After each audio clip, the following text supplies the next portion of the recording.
আসসালামু আলাইকুম দর্শক, গুরুত্বপূর্ণ একটা আপডেট নিয়ে আপনাদের সামনে হাজির হলাম। আপনিও কি স্বৈরাচারী শাসকের মতোই আচরণ করবেন, নাকি মানুষের মানবাধিকারগুলোকে গুরুত্ব দেবেন? তবে এই বিষয়টা নিয়ে আজকের যে ঘটনা সেটা খুবই দুঃখজনক। প্রথমটা হচ্ছে 35 বছর বয়স, চাকরিতে প্রবেশের বয়স 35 বছর করা নিয়ে যে দাবি, সেই দাবির প্রেক্ষিতে বেশ কিছু ছাত্র প্রধান উপদেষ্টার বাসভবনের সামনে, যমুনার সামনে হাজির হয়। যাই হোক, একসময় পুলিশ তাদেরকে সেখান থেকে চলে যেতে বলে। ছত্রভঙ্গ করার জন্য একসময় তারা টিয়ার শেল নিক্ষেপ করে এবং লাঠিচার্জ করে। ফলশ্রুতিতে যেটা হয়, সেখানে একটা বিশৃঙ্খল পরিস্থিতি তৈরি হয় এবং স্বভাবতই মানুষের সামনে একটা প্রশ্ন চলে আসে যে আবার কি আমরা সেই দমন পীড়ন, বাক স্বাধীনতা হরণ এগুলো দেখতেছি?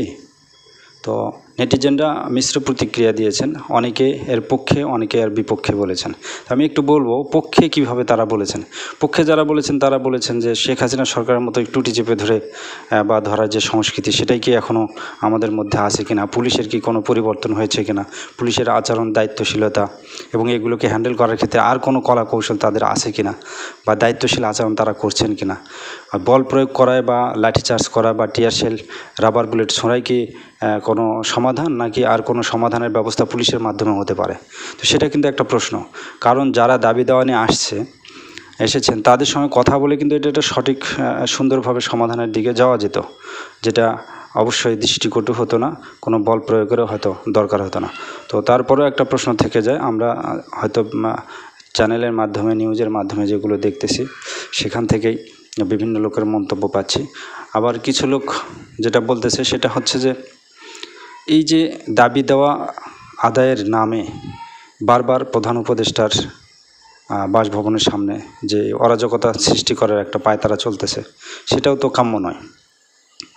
এই সরকারকে তো সুযোগ দিতে হবে তাদেরকে তাদের দৈনন্দিন কাজগুলো করার জন্য, এবং বিশ্বের নজর তো তার উপরে আছে। বিভিন্ন নিউজ চ্যানেল, বিভিন্ন দূতাবাসের সঙ্গে তার যোগাযোগ ইত্যাদি মিলে কিন্তু তার অফিসটা বেশ 24 ঘন্টায় বলা যায় যে নজরদারিতেই থাকে। তো সেখানে যদি বারবার এই ধরনের আন্দোলন, এই ধরনের বিষয়গুলো বারবার নিয়ে ওখানে যাওয়া হয়, তো এই কর্মকাণ্ডগুলো কিন্তু বহির্বিশ্বের কাছে একটা খারাপ মেসেজ যাচ্ছে। মানে মেসেজ যাচ্ছে এটাই যে বাংলাদেশ এখনও স্থিতিশীল হয় না, অস্থিতিশীলতার মধ্যে আছে, বা যে কোনো সময় আরও অস্থিতিশীল হতে পারে। তো সেটা আমাদের ক্ষেত্রে, আমাদের অর্থনীতির জন্য আসলেই খুবই খারাপ একটা দিক। একই রকম বিষয় আমরা দেখতে পাচ্ছি যে গার্মেন্টসের ক্ষেত্রে, গার্মেন্টসের শ্রমিক যারা এতদিন তাদের দাবি দেওয়া নিয়ে তারা কিন্তু মাঠে নামে নাই, কিন্তু এই সরকার আসার পর তারা একের পর এক দাবি দেওয়া নিয়ে মাঠে নামছে। এবং গতদিনে সরকার ঘোষণা দিয়েছে যে তাদের যে 18 দফা দাবি ছিল সেটা মেনে নিয়েছে, এবং সে বিষয়গুলো পর্যায়ক্রমে সমাধানের যে ব্যবস্থা সেগুলো করা হচ্ছে, এবং সে বিষয়ে তারা যথেষ্ট গুরুত্ব দিয়ে সেটাকে অ্যাড্রেস করেছে। কিন্তু তারপরে দেখা যাচ্ছে আবার নতুন করে আজকে যে মণ্ডল গ্রুপের সামনের রাস্তায় যে ঘটনাটা ঘটলো, যে শ্রমিকদের সঙ্গে, মণ্ডল গ্রুপের মধ্যে শ্রমিকদের সঙ্গে তাদের যে আলাপ আলোচনা হচ্ছিল, শ্রমিক, মালিক পক্ষ, প্রশাসন, যৌথ বাহিনীর লোকজন সবাই মিলে যে মিটিং হচ্ছিল, সে মিটিংয়ে তারা একমত হতে পারে নাই। হতে পারে যে দাবি এবং দাবি পূরণের যে প্রতিশ্রুতি, সেটার মধ্যে হয়তো ফারাক ছিল, যার কারণে হয়তো তারা একমত হতে পারে নাই। সেজন্য শ্রমিকরা রাস্তায় এসে বসেছে। রাস্তায় এসে বসার ফলে যেটা হয় সেটা হচ্ছে যে অন্যান্য কর্মকাণ্ডগুলা, রাস্তা তো আসলে জনগণের, তো অন্যান্য কর্মকাণ্ডগুলো বাধাগ্রস্ত হয়। আর এটা এমন না যে সব শ্রমিকের এই দাবি ছিল, একটা কারখানার শ্রমিকের যে দাবি ছিল সে বিষয় নিয়ে তারা কথাও বলতেছিল। তো যাই হোক, তারা যখন রাস্তায় এসেছে, স্বভাবতই রাস্তাটা ছেড়ে দেওয়ার জন্য প্রশাসন বলবে, হয়তো বলেছে সেভাবে, যা দেখতে পাচ্ছি নিউজে সেটাই, যে রাস্তাটা প্রশাসন ছেড়ে দেওয়ার জন্য যখন তাদেরকে বলছে, তখন তাদের মধ্যে হয়তো একটা বাকবিতণ্ডা হয়, বা তারা রাস্তা ছেড়ে দিতে অস্বীকৃতি জানায়, প্রশাসন রাস্তা ছেড়ে দিতে জোর দিচ্ছিল। তো এক পর্যায়ে এইটার প্রেক্ষিতে কিন্তু তাদের মধ্যে উত্তেজনা তৈরি হয়, এবং শ্রমিকরা কী করে, গিয়ে প্রশাসনের গাড়ি ভাঙচুর করে। এটা খুবই খারাপ এই জিনিসটা। এখানে তো প্রশাসনের গাড়ি ভাঙচুর করার মতো কোনো ঘটনার সৃষ্টি হয়নি। প্রশাসন যদি লাঠিচার্জ করতো, তাদেরকে মারতো, তাদেরকে আঘাত করতো, তাহলে তারা প্রশাসনের গাড়ির উপর হামলা করতে পারতো। তো যৌথ বাহিনীর গাড়ি, এখানে র্যাব, পুলিশ, সেনাবাহিনীর এবং অন্যান্য লোকজনও ছিল। তো যাই হোক, এখানে যখন শ্রমিকের নামধারী এই লোকগুলো যখন এই গাড়িতে আক্রমণ করেছে, স্বভাবতই বোঝা যাচ্ছে যে এটা কিন্তু সারা দেশের সব শ্রমিকের বাস্তবতা নয়। আপনাদেরকে বুঝতে হবে। আর একটা ইনফরমেশন খুবই গুরুত্বপূর্ণ, সেটা হচ্ছে এই যে মণ্ডল গ্রুপের এক ছেলে আছে মুমিন মণ্ডল, উনি কিন্তু পাক্কা আওয়ামী লীগার। তো এটা আসলে শ্রমিকদেরকে দিয়ে কোনো অ্যাসিড টেস্ট করা হচ্ছে কিনা বা একটা মহড়া দেওয়া হলো কিনা যে এটাকে কত দূর কীভাবে কী করা যায়, দেশকে অস্থিতিশীল করার জন্য তারা কী ধরনের ভূমিকা বা কী ধরনের অ্যাক্টিভিটিস করতে পারে, তার একটা ট্রায়াল হতে পারে। তো এই বিষয়ে গোয়েন্দা তথ্যের ভিত্তিতে, আর এখানে যারা কাজ করে বেশিরভাগই সিরাজগঞ্জ এলাকার লোক আছে, তো এরা কোনো হয়তো একটা বিশেষ উদ্দেশ্য হাসিলের জন্য এই ধরনের কাজ করতে পারে। তো এই বিষয়ে গোয়েন্দা বাহিনী এবং যারা ইন্টেলিজেন্স আছে তাদের আরও অধিকতর তথ্য নিয়ে ব্যবস্থা গ্রহণ করা খুব জরুরি। প্রায় 4000-এর উপর কমপ্লায়েন্স গার্মেন্টস আছে।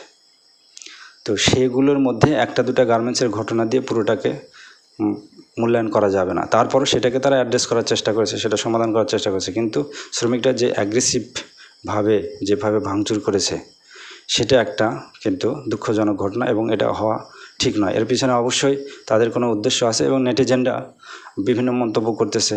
অনেকেই বলতেছে এটা আসলে বিগত সরকারের যারা দোসর, যারা তাদের দাবেদারি করে, তাদেরকে পছন্দ করে, দেশটাকে অস্থিতিশীল করার জন্য, দেশের গার্মেন্টস শিল্পকে ধ্বংস করার জন্য তারা এই কাজে এখনও তাদের চেষ্টা চালিয়ে যাচ্ছে। তারই অংশ হিসেবে তারা এই প্রশাসনের গাড়ির উপর আক্রমণ, যে কোনো একটা অজুহাত তৈরি করে তারা বারবার নামার চেষ্টা করতেছে। তো সেটা একটা দিক।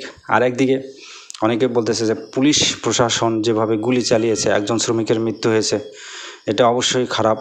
একজন শ্রমিকের মৃত্যু হয়েছে, আরও দুইজন খুবই গুরুতর আহত, এবং যেটা জানা যাচ্ছে সেটা হচ্ছে যে তাদের অবস্থা খুবই আশঙ্কাজনক। তারা বাঁচলে তো আলহামদুলিল্লাহ, তো মৃত্যু ঝুঁকি রয়ে গেছে আর কি তাদের। এছাড়াও 30 জন আহত। তো এদের প্রত্যেকের উপরে গুলি বর্ষণ করা হয়েছে, গুলি বর্ষণের ফলে একজন নিহত হয়েছে। তো আমি যেটা বলতে চাই সেটা হচ্ছে যে নেটিজেনরা যেটা বলছে যে এই দেশের গার্মেন্টস শিল্পকে ধ্বংস করার জন্য এরা কাজ করছে শ্রমিকরা, আবার কিছু লোক তাদের পক্ষেও কথা বলছে যে না, এভাবে পুলিশ গুলি চালাতে পারে না। আসলেই পুলিশ এভাবে গুলি চালানো ঠিক নয়, কিন্তু পরিস্থিতি এমন যে দেশের অর্থনীতিকে ধ্বংস করার জন্য এই পরিকল্পিতভাবে যদি এইভাবে শ্রমিকরা আক্রমণ করে তাহলে কিন্তু একটা বিষয় এসে যায়। তো আসলে এখানে বলবো যে ইউনিট সরকার একটা চ্যালেঞ্জের মুখে পড়েছে। এখন কীভাবে সেই চ্যালেঞ্জটাকে সে মোকাবিলা করবে, কতটা দক্ষতার সাথে মোকাবিলা করবে, সেটা একটা বিষয়। আমরা কোনো মৃত্যু চাই না, যে পক্ষেরই হোক কোনো মৃত্যু চাই না। অনাকাঙ্ক্ষিত কোনো ঘটনার জন্ম যাতে না হয় সেটা আমাদের কাম্য।